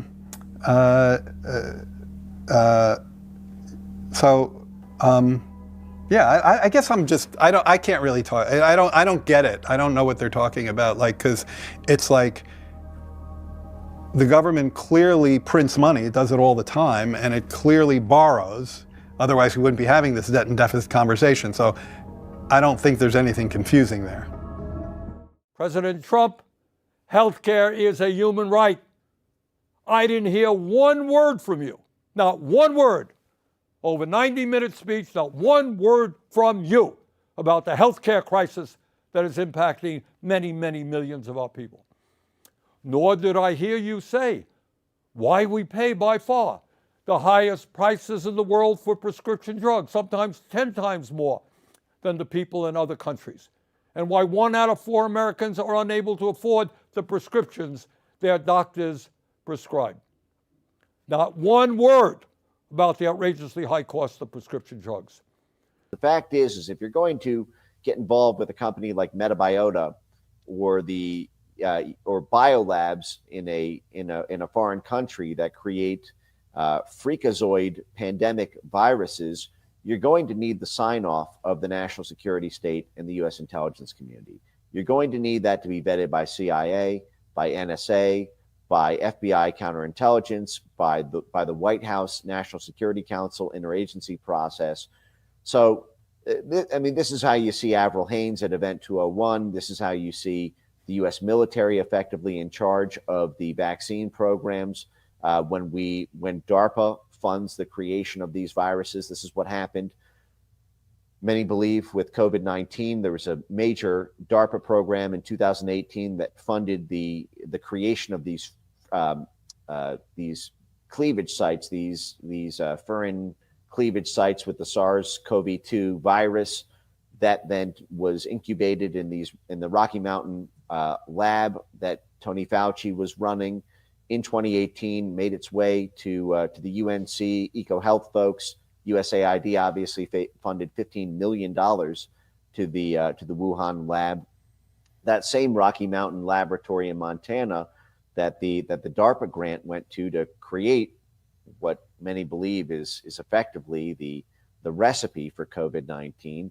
That played a very significant role in the biological warfare program in the 1950s against Cuba. You can read Chris Newby's book, Bitten, about the creation of tick-borne viruses by the U.S. military to be used in the North Korean War in 1950 and to be used against the agricultural crop workers in Cuba to create basically a sub-lethal virus that would not result in tens of millions dead, but would rather incapacitate the agricultural workers so that they would not be able to mine their own crops, they'd not be able to refine sugar or to support themselves on the island of Cuba, and in tandem with sanctions would effectively force Cuba to be reinstated into the U.S. empire because they'd effectively starved to death because of these tick-borne viruses that would effectively incapacitate their ability to support themselves. So they need to import from the U.S. And with the U.S. refusing imports, this would effectively complete the strategy there. And that book meticulously documents the use of the Rocky Mountain labs for collecting ticks and fleas and other insects, creating gain-of-function research. Many believe these are the origins of Lyme disease, which is its own. Mr. President, we have nearly 800,000 Americans who are homeless. Over 20 million of our people spend more than half of their limited income on housing. We have a major housing crisis in America. Everyone knows it, apparently, except you, because in your speech tonight, I didn't hear you mention the housing crisis. The housing crisis has been around long before Biden was in office, but you didn't mention anything about the housing crisis when you called Kamala progressive. So why are you acting like you care when the only threat to the homeless were Democrats who wanted to put immigrants on top of them? Where were you for the last 4 years, considering we have all these millions in shelter plans for illegal aliens that could have been done for Americans? New York City Mayor Eric Adams has been flipping on his own judgment for years, while remaining perfectly neutral and ignorant so he can play all sides. I didn't even know until I started making this video that Eric Adams is corrupt in his position now, and was corrupt in his previous position as the Brooklyn Borough President. He has been acting as a puppet for wherever the money is, while knowing we have had a massive homelessness problem before 200,000 immigrants were being housed. The fact that he's not currently incarcerated is astounding. If he was investigated before he became mayor, he would be. He has a criminal record stretching almost a decade now, and all I know him for is boasting an unchecked ego. We have to find out who keeps putting these pathetic, weak-willed, money-hungry, insider trading, potential pedophiles in positions of power that even the Democratic FBI doesn't care about. Today in America, we have more income and wealth inequality than we've ever had. 3 richest people in America, the folks Trump invited to stand behind him at his inauguration, now own more wealth than the bottom half of our society, 170 million Americans. Did anyone out there hear one word from the President of the United States on that enormously important issue which gets to the very fabric of our society? So few owning so much while so many people suffer. We are not in the business of giving out money. And honestly, I don't know what $5,000 will do for you. And here's something else the president forgot to discuss. Not only is our life expectancy 4 years lower than other wealthy countries, the bottom 50% in this country, the working class of America, on average, live 7 years shorter lives than the top 1%. Got that? In other words, being poor or working class in this country today is a death sentence. Did you hear any discussion tonight as to why so many of our people are living shorter lives than they should? During his speech tonight, Trump did not have one word to say about how we are going to address the planetary crisis of climate change. The last 10 years, as most Americans know, have been the warmest ever recorded, and extreme weather disturbances and natural disasters have been taking place all over the world, from California to India, across Europe to North Carolina. And yet, not surprisingly, Trump had nothing to say about climate change except, I guess, drill, baby, drill. Well, that's going to help a whole lot. Thank you, Mr. Chairman. Panelists, let me just go right down the line real fast. What % of our atmosphere is CO2? Take your best guess. You don't have to be accurate. All down the line. Repeat that question. What % of our atmosphere is CO2, carbon dioxide? Wild guess, it's okay. I'll bite 5%. 5? I'll just follow you then. We'll go 7. That's my favorite number. I'll see their 5 and suggest that we know that transportation causes 49% of CO2, so that's why we're all working on energy transition. All right. So what number do you think it is? 5. 5? How about you? I didn't hear you, Mr. Dreher. 7. 7. Did you have one, Mr. Boyd? So we got a 5, 7, Price is Right. 8. I'm going to Okay. get the high end. And let's be clear, not only did Trump fail to talk about some of the most important issues facing the working class of America, but the solutions, in quote, he proposed would only make a bad situation even worse. Yep, I did hear Trump talk tonight about some tax breaks for working families in terms of not taxing tips, not taxing Social Security, and not taxing overtime. Fine.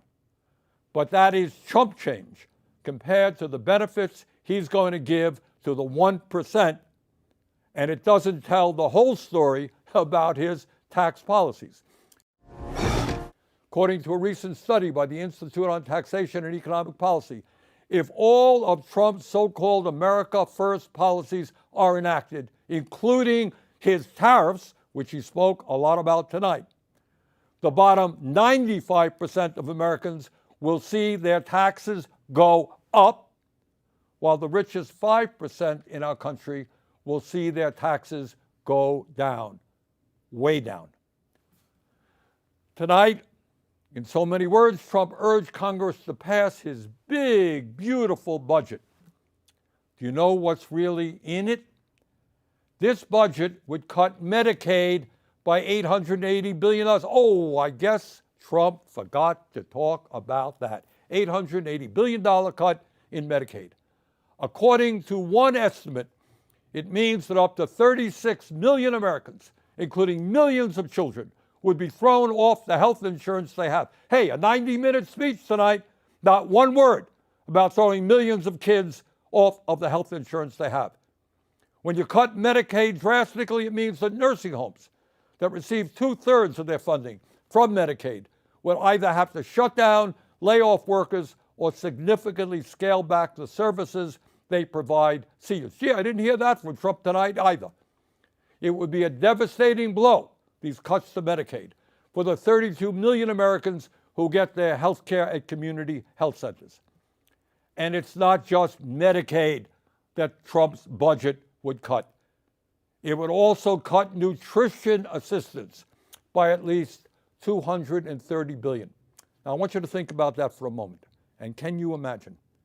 The billionaire class, people who can support their families, some of these guys have tens of billions of dollars, support their families for the next 10 generations, 50 generations. People who live in incredible opulence. People who own their own jet planes, they own their own private islands, they own their own spaceships, trying to get tax breaks by taking food out of the mouths of low-income kids. That truly is disgusting. What we are seeing is the Robin Hood principle in reverse, taking from the poor and giving to the rich and the very, very rich. When I tell the mainstream media, hey, you're not telling the truth about my positions, they tell me, well, go jump in a lake. And when I tell the mainstream media, hey, I give an important policy speech and you didn't cover it, they tell me, well, go jump in a lake. And when I tell the Democratic Party, hey, it's not fair of you to not count the votes for millions of primary voters, they tell me, go jump in a lake. And when I tell the White House, I'd be a lot safer if you gave me Secret Service protection, they say, go jump in a lake. So I've heard that advice so many times, and I'm going to try it. If we meet our fundraising goal of $5 million by midnight on September 30th, I'm going to jump in this lake.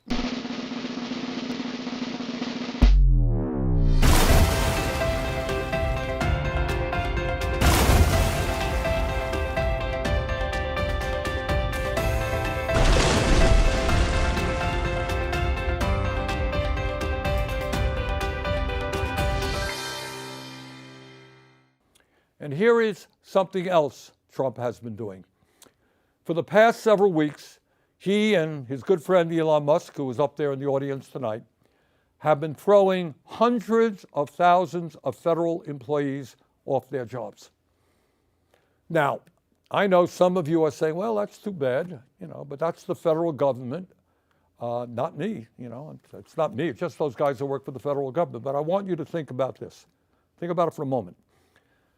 If Musk and his friends can arbitrarily throw federal workers out on the street today, what do you think that Musk and his fellow billionaires will be doing tomorrow when artificial intelligence and robotics explode in this country? Do you think they'll give a damn about you and your families? No, they will treat you exactly the way they're treating federal employees today. You will be out on the street as well. But it is not only absurd domestic policies that we've got to fight.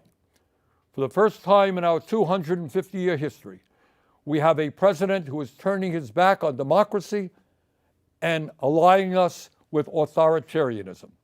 No, we must not abandon the people of Ukraine who were invaded by the Russian dictator Vladimir Putin. We must always stand for democracy, not dictatorship. Let me be very clear. Regardless of where Trump is taking this country, here's what I think and what I believe the American people want us to do. They want us to end a corrupt campaign finance system. Well, golly gee, I didn't hear Mr. Trump talk about that tonight. A corrupt campaign finance system which allows a handful of billionaires to buy elections. It is beyond crazy that someone like Elon Musk can contribute over $270 million to help get Trump elected, and then he gets to run the government. It is absurd that any member of Congress who stands up to Netanyahu's brutal war in Gaza can expect to be opposed by millions of dollars in campaign contributions coming from AIPAC. The American people want us to end this disastrous Citizens United Supreme Court decision and move to the public funding of elections. Democracy is supposed to be about one person, one vote, not billionaires buying the political candidates of their choice. And further, no, we should not be giving tax breaks to billionaires. That's not what we should be doing. We must demand that the wealthiest people in this country start paying their fair share of taxes. We must raise the federal minimum wage of $7.25 an hour to a living wage of at least $17 an hour.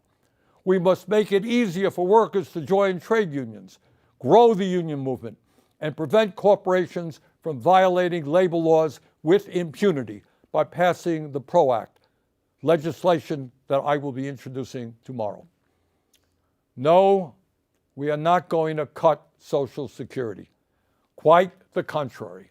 We must expand Social Security benefits and extend its solvency for the next 75 years by scrapping the cap that allows a billionaire to pay the same amount into Social Security as a truck driver.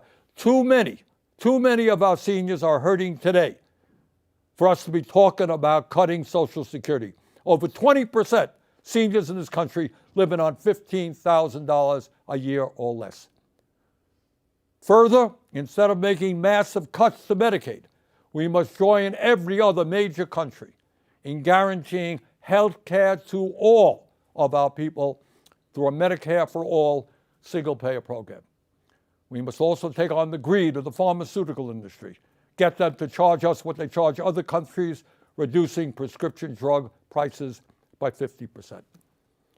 And at a time of a terrible housing crisis in Vermont and in every area of our country, we must build at least 4 million units of low-income and affordable housing, stop corporate landlords from jacking up rent prices, and establish a cap on rent. In a competitive global economy, we need the best educated workforce in the world. All of our young people must have the ability to get a higher education by making public colleges, trade schools, and universities tuition-free and canceling student debt. Yes, we can create millions of good-paying jobs by combating climate change and moving our energy system away from fossil fuels and into sustainable energy. You know, I heard a lot of talk about freedom tonight from Mr. Trump. Well, in a free society, we must absolutely guarantee that it is the women of America who control their own bodies, not the local, state, or federal governments. Now, I know, because I've heard from many of you, that there are a lot of people out there who are feeling angry and frustrated at what's going on here in Washington, D.C. And some of you may feel a bit hopeless. So let me say this. At this particular moment in history, despair is not an option.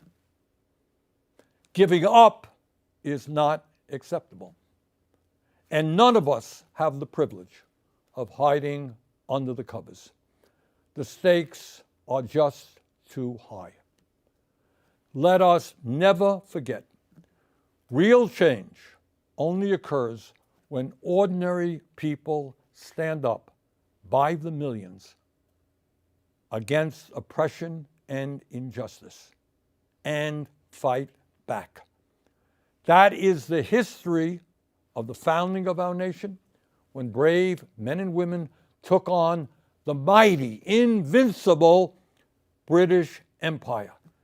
It is the history of the abolitionist movement, the history of the labor movement, the history of the civil rights movement, the women's movement, the environmental movement, and the gay rights movement. Yes, I know. The oligarchs are enormously powerful. I deal with them every day. I know that. Yes, they have endless amounts of money. Yes, they control our economy, and they own much of the media. They have enormous influence over our political system. I was invited to that event. I was given an official invitation to this event. I can show it to you right here on the screen. I walked into that event and was welcomed. And as I stood there posting photos of what was actually happening at the event, her staff began to metastasize around me like an antibody reaction, shaking, quivering, and eventually calling the freaking cops. For what? Thought crime. Oh yeah, baby. We're going to tell you the full story today. Kamala Harris' campaign is fascistic. But from the bottom of my heart, I am convinced that they can be beaten. If we stand together and not let them divide us up by the color of our skin or where we were born or our religion or the language we speak or our sexual orientation. If we bring our people together around an agenda that works for the many and not just the few, There is nothing in the world that can stop us. We can win. We will win. Let us go forward together. Thank you all very much.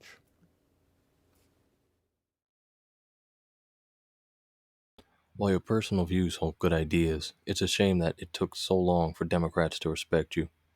A Democratic presidency just passed and nobody heard a thing you said. Now there are identity politics and everything because they already got to you and you're too soft to push back. The problem with all of it is that every document signed by Joe Biden was signed in forgery through an auto pen, and with Kamala by his side for every big decision. The fact is that none of them, nor their constituents, were even serious in their intention, as they did all but put America first. This is why they lost. It was entirely a scam for money, with trips to Turkey and China to sell out the American people, with government officials like Adams, Pelosi, Hochul, Newsom, Mayorkas, and every cooperator in FEMA who spent $3,000 a night while people in their houses were burning to ashes in Hawaii, to the FBI who might delete this video before cash hits them. Like and subscribe. I'm not religious, but it is truly a biblically unholy matrimony. Anyone who assaults and kills another person must be put to death. But if it was simply an accident permitted by God, I will appoint a place of refuge where the slayer can run for safety. The only intention these Democrats have proven is illegal money printing. What's really disgusting is how deeply Democrats are ignoring the murderers, rapists, drug traffickers, pedophiles, and human traffickers that are given taxpayer-made hotel beds, food, and shelter, as Democrats decriminalized criminal activity and defunded the police, on top of a homelessness crisis. The woman was arrayed in purple and scarlet, and decked with gold and precious stones and pearls, having in her hand a golden cup full of abominations and even unclean things of her fornication. Rest in peace, Bernie. Say hello to Lincoln Riley.